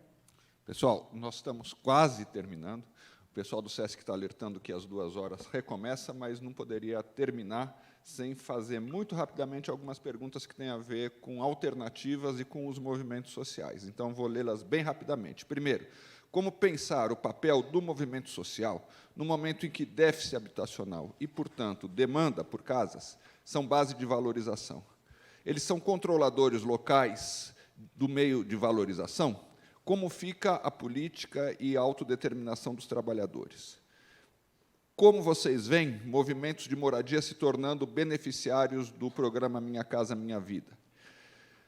Vocês falaram que a maneira como o sistema imobiliário se organiza hoje implica no maior contato do morador com o capital fictício e o mercado financeiro. Como pensar estratégias para movimentos sociais frente a essa conjuntura? de que forma os parlamentos, em especial as câmaras municipais, poderiam interferir de maneira a bloquear, impedir esse sistema de hipotecas? Quais os limites dos movimentos urbanos, cicloativistas, feministas, étnico-raciais, etc., na busca de novas possibilidades no urbano, quando essas representações não levam em conta as características de classe do capitalismo? Por fim, sobre a experiência da cidade espanhola Marinaleda. Conhecem? A cidade encontrou saídas coletivas para especulação e para moradia. Bom, eu não sei se tenho resposta para todas essas questões, mas eu penso que a questão da incorporação, a questão, perdão, de que os movimentos de moradia têm se beneficiado, né, do Minha Casa Minha Vida, de um lado, acho que tem consequências políticas, evidentemente, que não podem ser desprezadas, né, mas, de outro lado, revela também a absoluta urgência, né, dessa demanda, né? Se ela está sendo bem atendida, se o programa é bom ou é ruim. Eu não vou entrar aqui nesse mérito, acho que ele tem muitos problemas, os urbanistas têm mais a dizer sobre isso do que eu. Mas o fato de os próprios movimentos sociais, eu conheci alguns deles mais de perto, inclusive alguns com muita disposição de enfrentar isso e de manter o movimento como movimento, de partir para alternativas, de fato, inovadoras da forma de morar, de propriedade coletiva e tudo mais, e que simplesmente desistem. Quer dizer, chega uma hora que não é mais possível, né? E essa forma, digamos assim, de acabar se adaptando àquilo que, de alguma maneira, está sendo oferecido como moradia popular, acaba prevalecendo, e isso tem consequências políticas, sem dúvida. Agora, quais os... a questão da experiência dessa cidade, eu não sei quem falou, eu não conheço, pelo menos, gostaria até da referência, acho muito interessante, acho que a gente tem que aprender com essas experiências, até para ver até onde se consegue chegar. Aí alguém perguntou, se eu não me equivoquei aqui ao ouvir, se seria possível a gente enfrentar, né, esse processo que está se querendo trazer também para o Brasil, de uma vinculação mais orgânica entre o mercado imobiliário e o mercado financeiro, no seu aspecto de produção de capital fictício, que passa pela questão das hipotecas, o mercado hipotecário e tudo mais. Eu acho que, quer dizer, a crise, né, para nós foi bom, de um certo sentido, nesse aspecto, porque havia um processo de querer trazer isso para o Brasil muito, muito afoitamente, e aí o povo botou as barbas de molho, porque viu que a coisa era muito complicada. Mas acho que a Mariana pode falar melhor do que eu, mas acho que esse desejo não deixou de existir, e nem a força nesse sentido, né? Então, eu acho que é um mal contra o qual se pode lutar, uma vez que ele ainda não está aí, né? O que for possível fazer em termos de força, etc., e a pressão sobre as casas legislativas, em todos os níveis, acho que tem que ser feita mesmo, né? É isso. Bom, em relação aos movimentos sociais, eu acho que a gente, como pesquisador, aprende muito com os desafios que os movimentos sociais enfrentam. Então, numa resposta assim muito rápida, a gente corre o risco de condenar determinadas estratégias, exaltar outras, etc.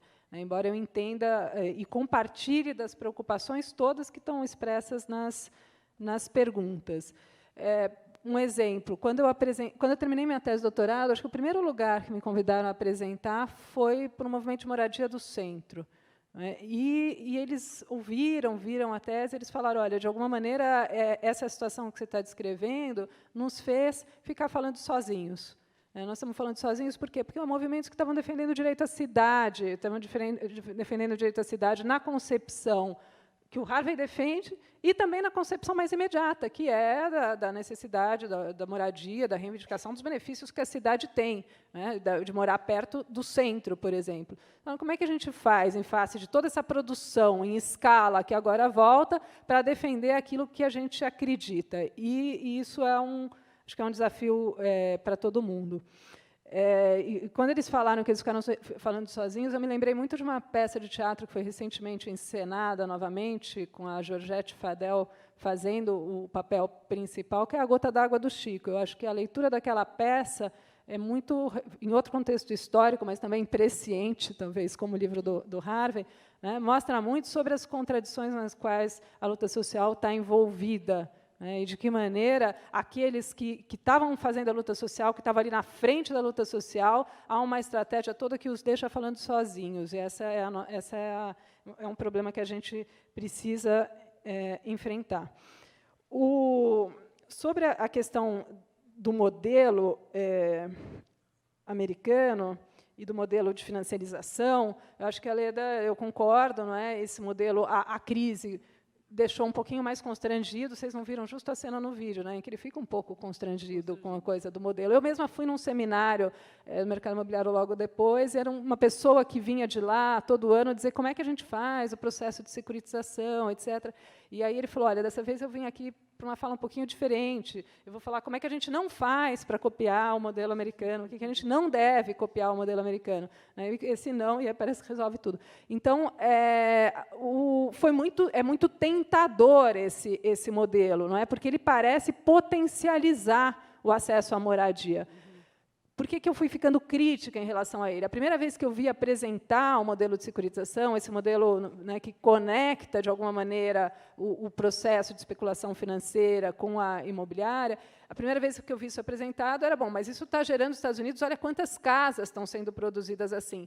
Mas acontece que tinha, na mesma época, já produzido na revista Economist, que é uma revista, vamos dizer, do mainstream, né, da economia, que dizia isso aí é um castelo de cartas, né, isso aí vai explodir, vai estourar no futuro, e quando estourar, as consequências vão ser devastadoras. De outro lado, eu localizei alguns estudos, daí já de uma entidade mais dos direitos humanos, direitos civis, que chamava-se Losing Ground, perdendo o chão, é anterior à crise, e é de 2006, anterior, pelo menos, ao estopim da coisa. E eles falavam o seguinte, mais gente vai perder casa do que ganhar com este modelo. Né? E tinha vários estudos dos geógrafos, quer dizer, tínhamos elementos para saber o que estava acontecendo, não tínhamos elementos para saber onde, quando que isso ia estourar. Tínhamos elementos, eu acho, para saber quem ia perder. Isso era uma hipótese que eu já colocava, porque nas duas pontas desse processo a gente tinha trabalhadores, eu discuto isso na minha tese de doutorado, não vou ter tempo de colocar aqui, mas está disponível lá no banco de teses da Unicamp, em algum momento, quando eu conseguir, estará disponível também em livro.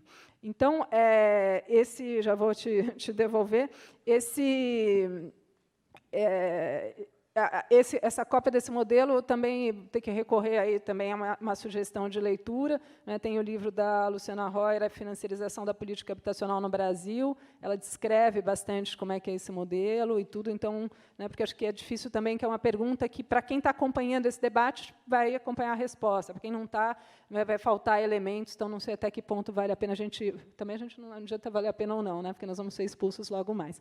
Então, eu vou pedir para vocês, se vocês me derem autorização, eu levaria essas perguntas todas, porque eu tenho interesse enorme em ler todas, porque justamente a gente está organizando um seminário para o segundo semestre para tratar de várias dessas questões, e, inclusive, para mim, são enormes contribuições de problemas vistos, né, por vocês, que tenho certeza muitos teriam respostas a essas perguntas que foram aqui formuladas. Então, vou em breve, espero conseguir, de alguma maneira, levar esse convite a vocês. O que eu posso dizer só é que, se vocês puderem ficar atentos no site lá do Instituto de Economia, tem o nosso grupo, que chama Centro de Estudos de Desenvolvimento Econômico, e o seminário vai se chamar Limites da Urbanização do Capital.